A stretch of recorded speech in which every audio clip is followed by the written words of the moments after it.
प्रिय मित्रों, स्वागत है आप सबका आपके अपने चैनल स्टडी विद प्रदीप पे। जैसा कि आप सभी लोग जानते हैं कि हम लोग आर यानी समीक्षा अधिकारी, सहायक समीक्षा अधिकारी की क्लासेस कर रहे हैं। 2020 का फॉर्म जल्द ही आने वाला है। 173 पदों पे वैकेंसी आने वाली है। हालांकि मैंने इसके पहले एक वीडियो में आपसे बताया था 500 पद से ज़्यादा पदों पे वैकेंसी आएगी, लगभग 600 पदों पे। तो ये बात सत्य थी कि लगभग 600 पदों पे वैकेंसी आने वाली है, लेकिन कुछ लोगों का मानना है, कुछ लोगों का कहना है कि इसे दो अलग अलग विज्ञप्ति में दिया जाएगा। तो दोनों विज्ञप्ति में अगली जो विज्ञप्ति आएगी वो भी आपकी विज्ञप्ति अप्रैल मई तक आ जाएगी और दोनों विज्ञप्ति मिला करके आपके लगभग 600 पद हो जाएंगे। अब जब तक इस पर कोई नोटिफिकेशन ना आया, कोई सही जानकारी ना प्राप्त हो, कहना एक गलत होता है। तो चलिए आज हम लोग अपनी टॉपिक को आगे बढ़ाते हैं और टॉपिक के बारे में कुछ विशेष जानकारियाँ अर्जित करते हैं, जहाँ से किसी भी प्रकार की परीक्षा में हमें सहायता मिल सकती है और हम उस पर लाभ उठा सकते हैं। चलिए देखते हैं क्या है। 1857 के विद्रोह के स्वरूप ही भांति उसके कारणों को लेकर भी विचारकों में पर्याप्त मतभेद। कह रहा है कि 1857 के जैसे विद्रोह को लेकर के बहुत सारे मतभेद थे, बहुत सारी बातें हैं, उसी प्रकार से उसके कारण को लेकर के भी बहुत सारे विभेद हैं, बहुत सारे मतभेद हैं, बहुत सारे बातें हैं, लेकिन एक एक करके हम समझेंगे जो हमारी परीक्षा की दृष्टि से महत्वपूर्ण है। ठीक है। बहुत से अंग्रेजी और भारतीय इतिहासकारों ने सैनिक असंतोष को 1857 के विद्रोह का कारण माना। कह रहा है बहुत सारे लोगों का ऐसा मानना है, इतिहासकारों का ऐसा मानना था कि ये विद्रोह का मूल कारण जो था वो सैनिक असंतोष था, सैनिक में रुष्टता थी, सैनिक में जो एक क्या कहते हैं अंदर सैनिक को जो ये लोग परेशान करते थे, उससे अंदर इनके कहीं ना कहीं एक दुर्भावना व्याप्त हो गई थी अंग्रेज़ों के प्रति, जिससे अंग्रेज़ों के ऊपर इन्होंने आक्रमण किया। ऐसा कुछ इतिहासकारों का, पुराने इतिहासकारों का मानना था।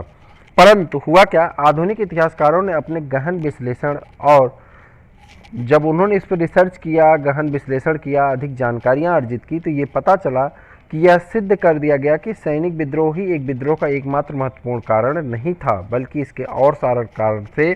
जो कारण कहाँ से हैं बताएंगे। बल्कि इस विस्फोट के लिए मेघखंड तो ब्रिटिश राज्य की स्थापना 1757 के साथ ही एकत्रित होने लगे थे। कह रहा 1757 में जैसे ब्रिटिश राज्य की स्थापना होती है, वहीं से इसके कहीं ना कहीं मेघखंड बनना शुरू हो जाते हैं, इसके लिए अंदर उबाल आना शुरू हो जाते हैं। लेकिन वो जो ज्वालामुखी अंदर है, जो मैग्मा अंदर गर्म हो रहा है, वो फूटता है 29 मार्च 1857 को, जब मंगल पांडे ने एक अपने अधिकारी की हत्या कर दी और वहीं से फूट पड़ा और बहाव को और अधिक भयंकर प्रलयकारी बनाने का कार्य ब्रिटिश आर्थिक शोषण ने किया, जो राजनीतिक, सामाजिक, शैक्षिक, धार्मिक कारणों की आड़ लेकर अपने 100 वर्ष के शासन में ब्रिटिश शासकों ने किया था। कह रहा इसके पीछे उन्होंने बहुत सारे प्रलयकारी, जब ये हुआ विद्रोह इतना प्रलयकारी क्यों हुआ, क्योंकि अंग्रेज जो ब्रिटिश लोग थे उन्होंने भारत को आर्थिक रूप से बहुत नुकसान पहुंचाया था, बहुत शोषण किया था।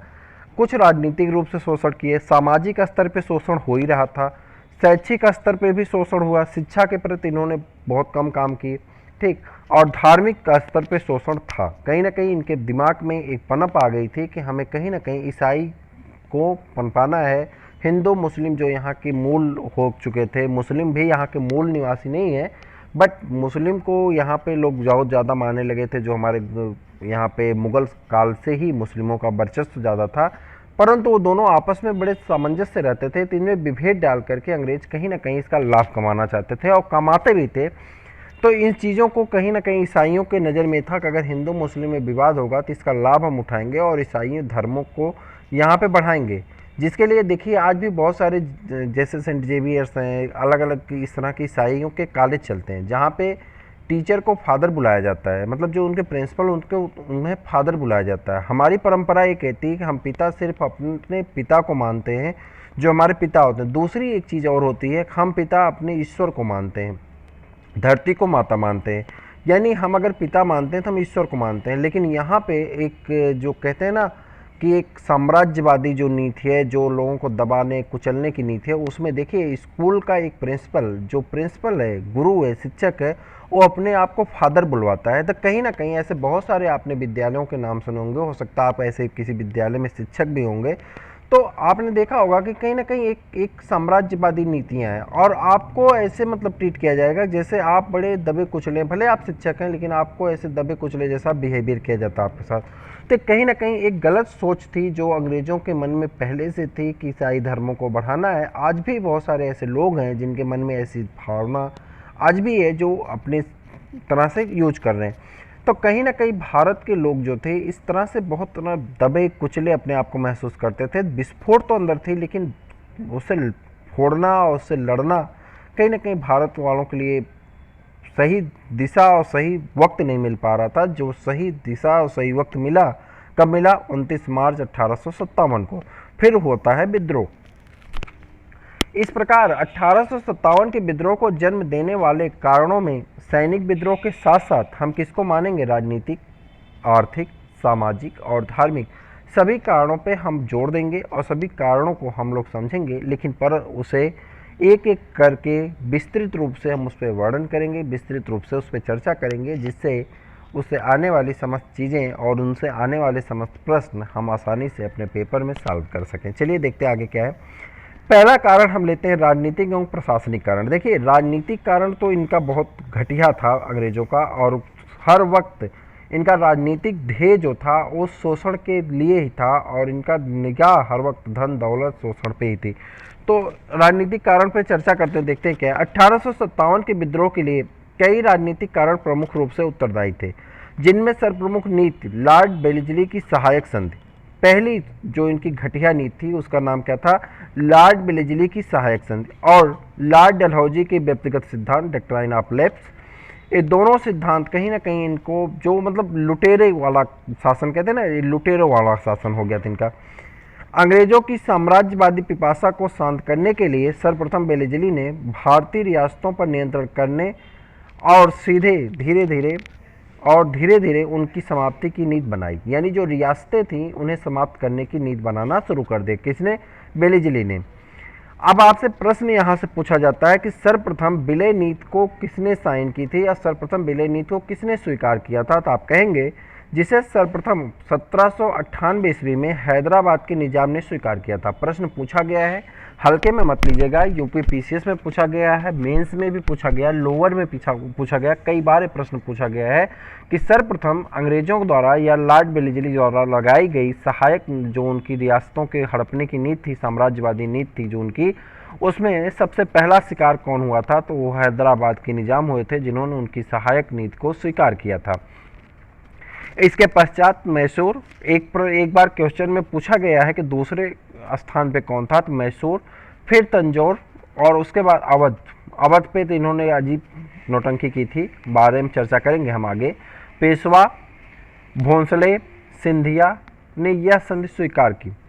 इसके अतिरिक्त जोधपुर, जयपुर, मछेंद्री, बूंदी तथा भरतपुर भी इस संधि के अंतर्गत आ गए। इस तरह भारतीय रियासतों के शासन कार्य ब्रिटिश नियंत्रण में आ गए, परंतु अंग्रेजों को इतने से संतुष्टि नहीं मिली और वे भारतीय राज्यों को पूर्ण रूप से अंग्रेजी शासन का हिस्सा बनाना चाहते थे। इस सोच की वास्तविक रूप डलहौजी के समय 1848 से 1856 विलय की नीति के माध्यम से प्रदान किया गया। डलहौजी ने नैतिक व राजनीतिक आचार की सभी सीमाओं को ध्वस्त करते हुए बड़े अनुचित तरीके से देशी रियासतों का विलय किया तथा गोद लेने की प्रथा का निषेध करते हुए उसने सतारा 1848, जैतपुर व संभल 1849, बघाट 1850, उदयपुर 1852, झांसी 1853 तथा नागपुर 1854 का विलय अंग्रेजी साम्राज्य में कर लिया। तंजौर और कर्नाटक के नवाबों की उपाधियां छीन ली गई। ठीक, तंजौर और कर्नाटक के नवाबों की उपाधियां क्या कर दी गई? छीन ली गई। 1831 ईस्वी के बाद मैसूर के राजा को पेंशन दे दी गई और पेशवा बाजीराव द्वितीय के दत्तक पुत्र नाना साहेब की पेंशन को भी समाप्त कर दिया गया। इसी भांति अवध के राज्य को अंग्रेजों का वफादार रहा, जो अंग्रेजों का लगातार वफादार रहा। कौन? अवध राज्य रहा। उसके नवाब बाजिद अली शाह को कुशासन के आधार पर फरवरी 1856 ईस्वी में अपदस्थ करके ब्रिटिश साम्राज्य में मिला लिया गया। अवध को एक चीफ कमिश्नरी बनाया गया। इसका कमिश्नर हेनरी लॉरेंस को नियुक्त किया गया। अंग्रेजों ने इस कृत्य से अवध असंतोष का अत्यंत महत्वपूर्ण केंद्र बन गया। अब देखिए यहाँ पे 3 प्रश्न आपके लिए महत्वपूर्ण है। पहला कि कुशासन के आधार पर अवध को किस समय बनाया गया, तो आप कहेंगे फरवरी 1856 में, माफ करिएगा, फरवरी 1856 में अवध पे कुशासन का आरोप लगा करके जो यहाँ के शासक थे, शासक का नाम क्या था, वाजिद अली शाह को इन्होंने अपदस्थ कर दिया, मतलब पद से हटा दिया। और इसमें क्या बनाया गया, अवध को एक चीफ कमिश्नरी का क्षेत्र बनाया गया, ठीक, कमिश्नरी क्षेत्र बनाया गया। और कमिश्नर जो नियुक्त किए गए वो हेनरी लॉरेंस थे। अब देखिए उत्तर प्रदेश स्पेशल जब हम उसको पढ़ेंगे, इतिहास पढ़ेंगे, तो इन तीनों प्रश्न पे बहुत ज़्यादा हमको ध्यान देना होगा, क्योंकि यहाँ से तीनों प्रश्न अलग अलग एग्जाम में अलग अलग तरीके से पूछे गए हैं। तो उत्तर प्रदेश का जब स्पेशल क्लास हम करेंगे, यूपी स्पेशल करेंगे, जिसमें हमने ज्योग्राफी के 3 वीडियो कर लिए, अगर आप नहीं देखे हैं तो ज़रूर देखिएगा, आपके लिए लाभदायक हैं। तो जब इतिहास पढ़ेंगे तो वहाँ पे हम लोग इनके बारे में फिर से चर्चा करेंगे कि 1856 में होता क्या है कि वाजिद अली शाह जो कि अंग्रेज़ों के वफादार रहा, अवध लगातार अंग्रेज़ों का वफादार रहा था, लेकिन इसके ऊपर भी इन्होंने अपने कुशासन की नीति रखी और अपनी कुदृष्ट, जिसे कहते हैं ना, कुदिष्ट को रखा।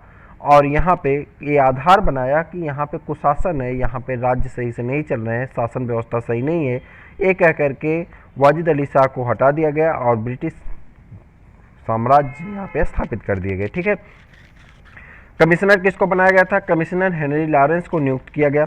अंग्रेजों के इस कृत्य से अवध असंतोष का अत्यंत महत्वपूर्ण केंद्र बन गया। उपरोक्त कारणों के अतिरिक्त अंग्रेजों ने मुगल बादशाह बहादुर शाह द्वितीय के साथ जो अपमानजनक व्यवहार किया, उससे मुस्लिम भावनाएं भी गंभीर रूप से आहत हुई। ध्यातव्य है कि 1803 इससे ही मुगल सम्राट ब्रिटिश संरक्षण में आ गया था, परंतु लॉर्ड एमहर्स्ट 1823 ईस्वी में बादशाह अकबर द्वितीय के दरबार में, माफ करिएगा, बादशाह अकबर द्वितीय के दरबार में बराबरी स्तर पर मिला था। इसके पश्चात गवर्नर जनरल ऑकलैंड ने बादशाह को अपने दावे व अधिकार छोड़ने को कहा था, परंतु गवर्नर जनरल लॉर्ड एलिम्बरो ने तो बहादुर शाह को भेंट देनी बंद कर दी और सिक्कों पर से उसका नाम हटा दिया। अब अगर आपसे ये पूछा जाए कि वो कौन सा ऐसा शासक था जिसने सिक्कों पर से बहादुर शाह का नाम हटा दिया था, तो आप कहेंगे उनका नाम क्या था, लॉर्ड एलिम्बरो। यहाँ से प्रश्न पूछे जाते हैं। डलहौजी ने इससे भी बढ़कर बहादुर शाह को दिल्ली लाल किला खाली करने व कुतुब मीनार मेहरौली में जाकर रहने के लिए कहा। लॉर्ड कैनिंग ने तो यह घोषणा की कि बहादुर शाह के बाद मुगल शासक को सम्राट की उपाधि से वंचित कर दिया जाएगा। किसने घोषित की थी, लॉर्ड कैनिंग ने, ठीक, कर दिया जाएगा और उसे मुगल महल छोड़ना होगा। अंग्रेजों के इन घृणित कार्यों ने भारतीय शासकों को उनके विरुद्ध कर दिया। 1854 ईस्वी में लॉर्ड डलहौजी द्वारा भूपतियों एवं जमींदारों की जागीरों की जांच करने के लिए 1832 के एक्ट के तहत मुंबई में एक ईमान कमीशन गठित किया गया। इस कमीशन में 35,000 जागीरों की जांच की और दक्कन में लगभग 20,000 जागीरों को जब्त कर लिया, जिससे जमींदार भी अंग्रेजों के विरोध में खड़े हो गए। जमींदारी जब्त होने के से उच्च वर्ग में असंतोष तो था ही, साथ ही प्रशासन में भारतीयों के साथ भेदभाव किया गया। कोई भी भारतीय सूबेदार से ऊंचे पद पर नहीं पहुंच पाता था, यानी भारतीयों को जो सबसे ऊंचा पद दिया जाता था वो सूबेदार का दिया जाता था, जिससे भारतीयों में यह धारणा बन गई कि अंग्रेज उन्हें लकड़हारे अथवा कहार जैसे महत्वहीन पदों पर सीमित रखना चाहते हैं। कॉर्नवालिस ने भारतीयों को उच्च पदों से वंचित करके उनके लिए अविश्वास की मनोवृत्ति को बढ़ावा दिया। 1858 ईस्वी में सर सैयद अहमद खां, किसमें, 1858 में सर सैयद अहमद खां, जिन्होंने विद्रोह के कारणों पर अपनी पुस्तक असबाब ए बगावत ए हिंद लिखी थी, उसमें यह घोषणा की गई कि विद्रोह का सर्वाधिक महत्वपूर्ण कारण भारतीयों का प्रशासनिक तंत्र में उच्च पदों पर न होना था।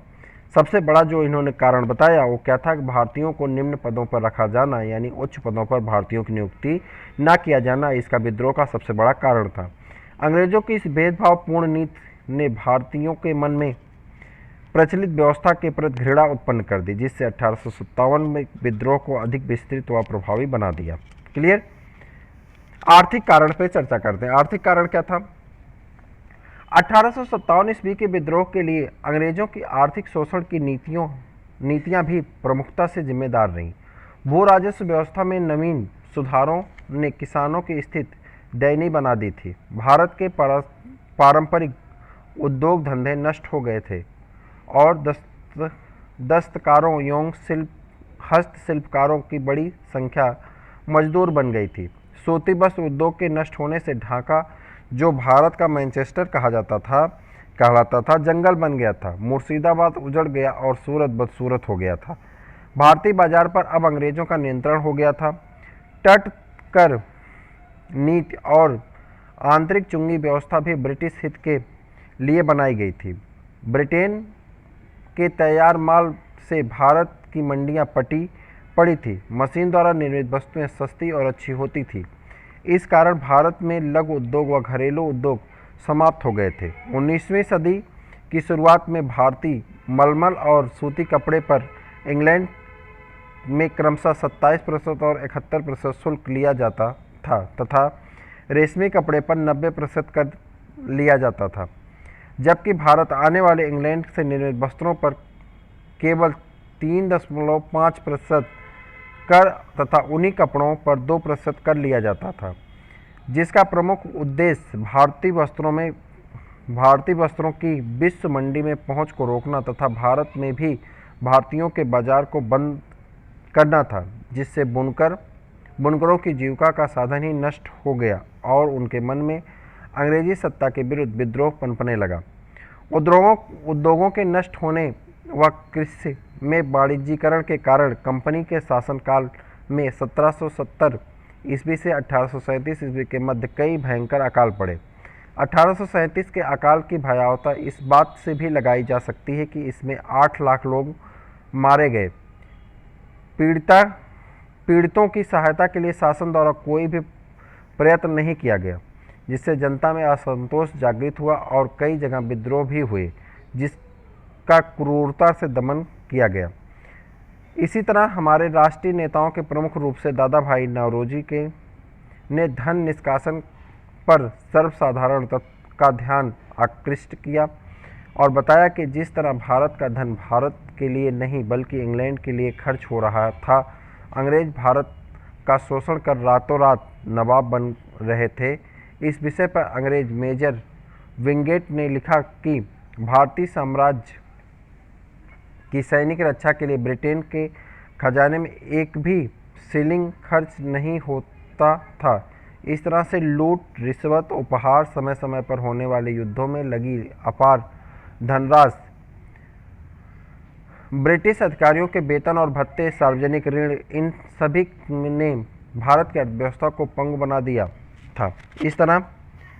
इस प्रकार निरंतर हो रहे आर्थिक शोषण ने भारत को निर्धन व दरिद्र बना दिया था।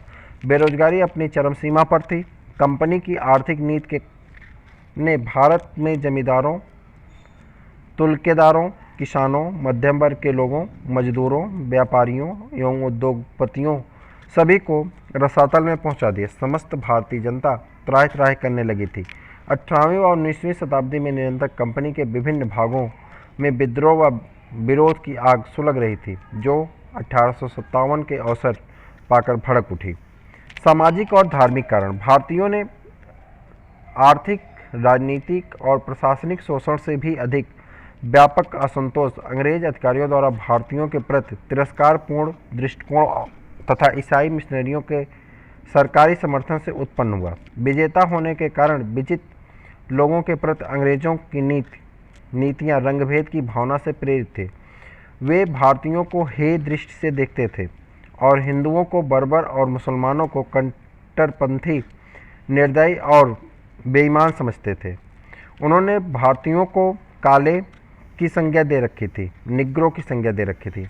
अंग्रेज भारतीय समाज को बर्बर और असभ्य समाज मानते थे, इसलिए उन्हें सुधार के लिए कुछ नीतियां बनाई, जो प्रमुख रूप से विलियम बेटिंग व डलहौजी के काल में लागू हुई, जैसे सती प्रथा 1829, नरबली का दमन कैम्पबेल ने हार्डिंग के समय में 1844 में किया, कन्यावध जॉन शोर के समय 1795 में, कन्यावध जॉन शोर के समय में 1795, दास प्रथा एलिनबरो 1843 ईस्वी में, बाल विवाह अधिनियम, विधवा पुनर्विवाह 1856, अंतरजातीय विवाह का अंग्रेजों ने समर्थन किया, जबकि कट्टरपंथियों व पंडितों तथा मौलवियों ने इन सुधारों का विरोध करते हुए इसे अपने आत्मसम्मान पर हमला माना और भारतीय जनमानस में इसके खिलाफ विद्रोह की हवा दी। इसे भारतीय धर्म से जोड़कर देखा गया। भारतीय समाज में धर्म का अत्यंत महत्वपूर्ण स्थान है। धर्म जीवन की धुरी था, इसलिए जब ईसाई मिशनरियों ने धर्म के विरुद्ध प्रचार करना प्रारंभ किया तो भारतीय जनमानस चीत्कार उठा। शारीरिक तथा राजनीतिक अन्याय सहन करना फिर भी संभव था, परंतु धार्मिक उत्पीड़न सहन करना बहुत कठिन होता है। 1813 में ईसाई मिशनरियों को भारत आने की अनुमति दी गई, जिससे बड़ी संख्या में पादरी भारत आए और ईसाई मिशनरी के माध्यम से ईसाई धर्म की शिक्षा का प्रचार प्रसार किया। इन मिशनरियों को सरकार का संरक्षण प्राप्त था। कंपनी के वरिष्ठ अधिकारी स्वयं भी भारत में ईसाई धर्म के प्रसार के पक्ष में थे, जिसका स्पष्ट उदाहरण कंपनी अध्यक्ष मैंजलस का हाउस ऑफ कॉमन्स में दिया गया भाषण है, जिसमें उसने स्पष्ट कहा था कि परमात्मा ने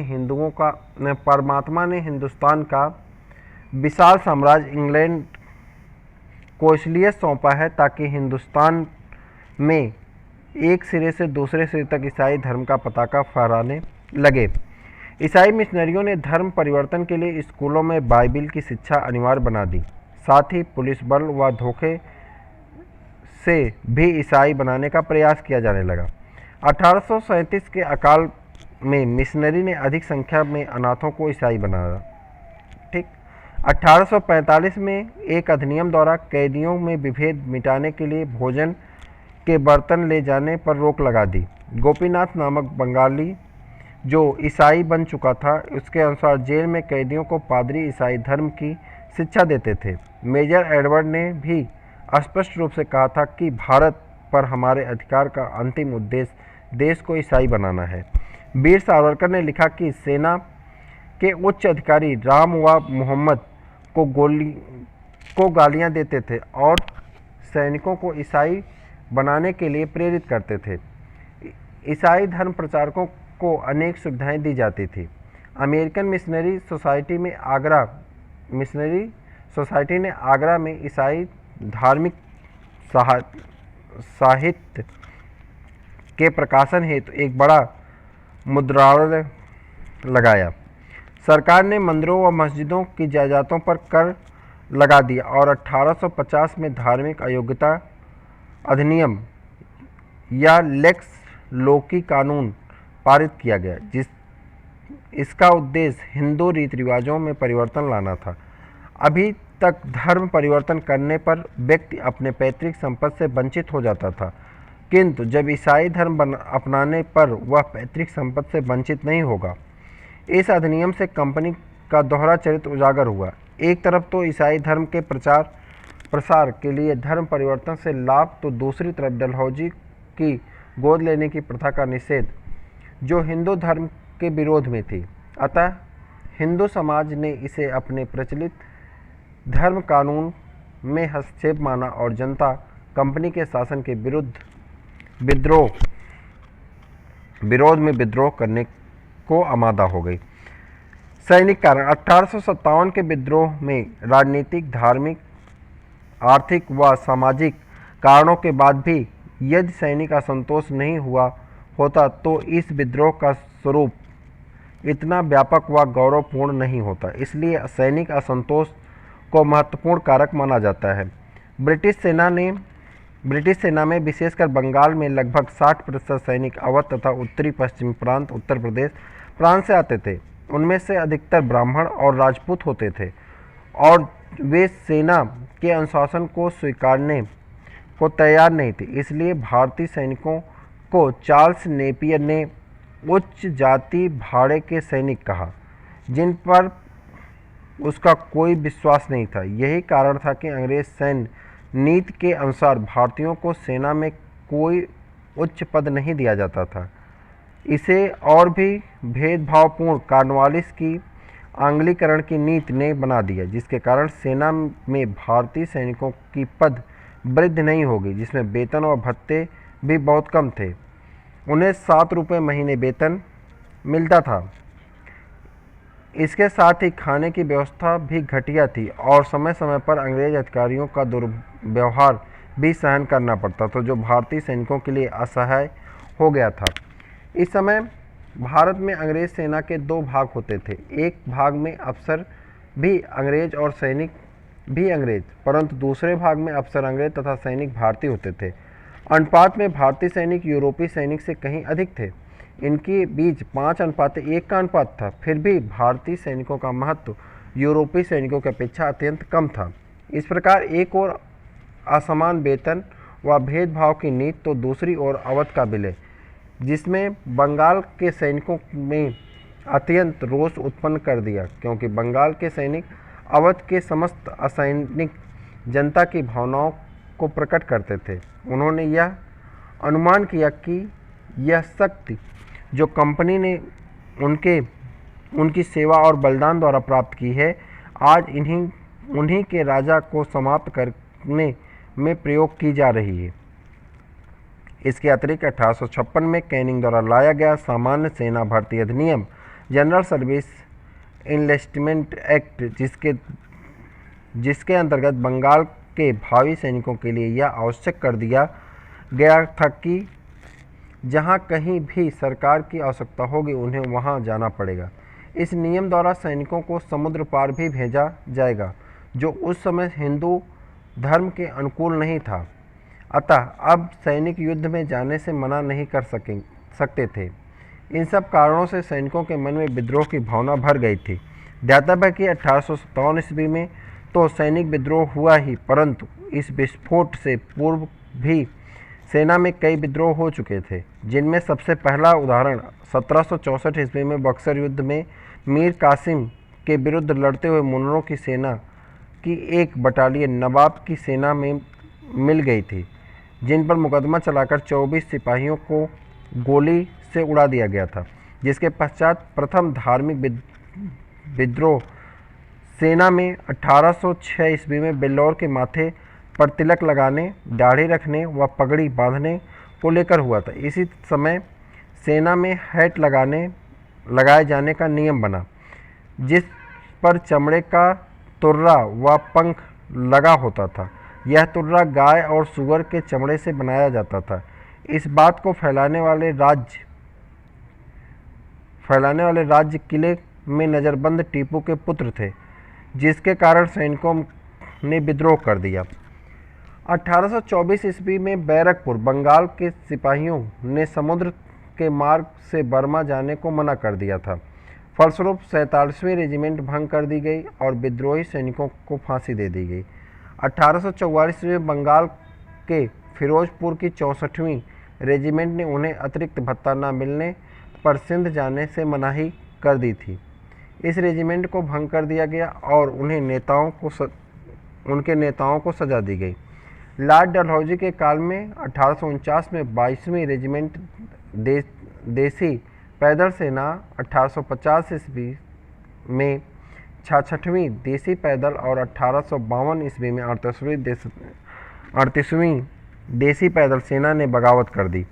उपरोक्त कारणों के अतिरिक्त 1854 में डाकघर अधिनियम पारित होने पर सैनिकों को दी जाने वाली निःशुल्क डाक सुविधा समाप्त कर दी गई, जिससे सैनिक असंतुष्ट हो गए थे। इसके कारण ही आंग्ल अफगान युद्ध में अंग्रेज़ों की हार तथा पंजाब में संघर्ष के दौरान अंग्रेजी सेना को हुई भारी क्षति ने भारतीय सैनिकों में यह विश्वास भर दिया कि अंग्रेज अजेय नहीं हैं, उन्हें इस समय पराजित किया जा सकता है। अतः वे एक बड़े विद्रोह की प्रतीक्षा में थे, जिसका अवसर उन्हें तत्कालिक कारण चर्बी लगे कारतूस ने दे दिया। तात्कालिक कारण क्या था? उपरोक्त उत्तेजित वातावरण ने दिसंबर 1856 ईस्वी में सरकार ने लोहे वाली बंदूक ब्राउन बैस के स्थान पर नवीन राइफल इनफील्ड का प्रयोग करने का निश्चय किया। इन राइफल का कारतूस बुलिच आर्सेनल कारखाने में निर्मित होता था। कारतूस को प्रयोग से पहले उसके ऊपरी भाग को मुंह से काटना होता था। इसका आरंभिक प्रयोग डमडम, अंबाला व सियालकोट में किया जाना था। जनवरी 1857 में बंगाल सेना में यह अफवाह फैल गई कि चर्बी वाले कारतूस में गाय और सूअर की चर्बी है, जिस कारण हिंदू और मुस्लिम सैनिक आग बबूला हो गए। कंपनी के राजनीतिक व गुप्त सचिव केई तथा बी.ए. स्मिथ ने स्वीकार किया कि बुलिच शस्त्रागार में गाय व बैलों की चर्बी प्रयुक्त की जाती थी। सैनिकों को यह विश्वास हो गया कि अंग्रेज उनका धर्म भ्रष्ट करना चाहते हैं। उन्होंने